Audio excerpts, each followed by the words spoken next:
अस्सलाम वालेकुम। आपको पता है कि हमारे 20 सिपारे मुकम्मल हो गए हैं। 21वां सिपारा आज से शुरू करें। सूरह अनकबूत जो है वो कंटिन्यू कर रहे हैं। बिस्मिल्लाहिर्रहमानिर्रहीम। ए नबी, आप इस किताब को पढ़ा कीजिए जो आप पर वही की गई है, और नमाज की पाबंदी कीजिए। यकीनन नमाज बेहयाई बुरे कामों से रुकती है, और अल्लाह का जिक्र बहुत बड़ा है, और जो कुछ तुम करते हो अल्लाह उसे खूब जानता है। 45। और अहले किताब से बहस ना क्या करो मगर बेहतरीन के तरीक़े से, मगर हाँ जो इनमें ज़्यादती करें उनके साथ उसी तरह मुजादला करो, और कह दो कि जो किताब हम पर उतरी और जो किताबें तुम पर उतरी और हम सब पर ईमान रखते हैं, और हमारा और तुम्हारा माबूद एक ही है, और हम उसी के फरमाबरदार हैं। 46। और इसी तरह हमने तुम्हारी की तरफ किताब उतारी है, तो जिन लोगों को हमने किताब दी है वो इस पर ईमान लाते हैं, और बाज़ मुशरिकीन भी ईमान लाते हैं और हमारी आयत से वही इनकार करते हैं जो काफिर हैं। 47। और तुम तो इससे पहले कोई किताब नहीं पढ़ते थे, और ना इसको अपने हाथ से लिख सकते थे। ऐसा होता तो फिर अहले बातिल ज़रूर कुछ शुबा करते। 48। बल्कि ये रोशन आयात हैं जिनको इल्म दिया गया है उनके सीनों में महफूज है, और हमारी आयत से वही इनकार करते हैं जो जालिम है। 49। और काफिर कहा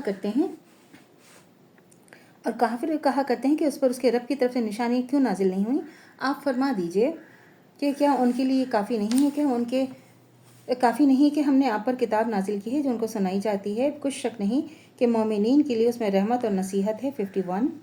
और आप कह दीजिए कि मेरे और तुम्हारे दरमियान अल्लाह काफ़ी गवाह काफ़ी है, और वह खूब जानता है, और तमाम चीज़ें जो आसमानों में हैं और जो ज़मीन में हैं। जो लोग बातिल पर यकीन रखते हैं और अल्लाह के मुनकिर हैं, तो यही लोग नुकसान उठाने वाले हैं। और ये लोग आपसे अजाब के लिए जल्दी करते हैं, तो अगर इसका वक्त मुकर्रर ना हो चुका होता तो इन पर अजाब भी आ गया होता,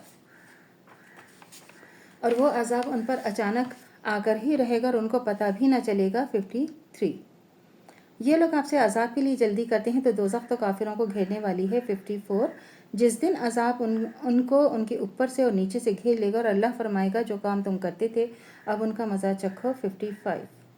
तो देखें अल्लाह ताला हमें बार बार याद दहानी करते हैं जो अजाब वही मरने के बाद जब हम ज़िंदा किए जाएंगे, और जब अल्लाह ताला जो है हमारा हिसाब किताब का फ़ैसले का दिन होगा, और जब माँ अपने बच्चों को नहीं पहचानेगी, बाप अपने बच्चों को और बच्चे अपने वालिदैन को जब किसी को नहीं पहचानेंगे, और सिर्फ उस वक्त अगर फ़िक्र होगी तो सिर्फ अपने अमाल की फ़िक्र होगी, तो हमने कहाँ पलट के जाना है? अल्लाह की तरफ पलट के जाना है। अल्लाह को राज़ी करना है, अल्लाह की रज़ा में राज़ी होना है।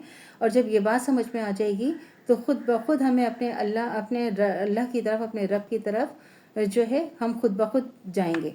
लेकिन सबसे पहली बात यह है कि हम इसको समझेंगे कैसे। लेकिन जब तक हम अल्लाह की मोहब्बत हमारे दिल में नहीं होगी और अल्लाह को राज़ी करने का शौक़ हमारे दिल में नहीं होगा, तो ये हो नहीं सकता ना। तो अल्लाह से दुआ करनी चाहिए जो हमारा ईमान है मरतबा तक कायम दायम रहे, ख़ात्मा बिल खैर ईमान पर हो। इजाज़त दीजिए। अल्लाह हाफ़िज़। मेरे चैनल को लाइक कीजिए, शेयर कीजिए, सब्सक्राइब कीजिए। शुक्रिया।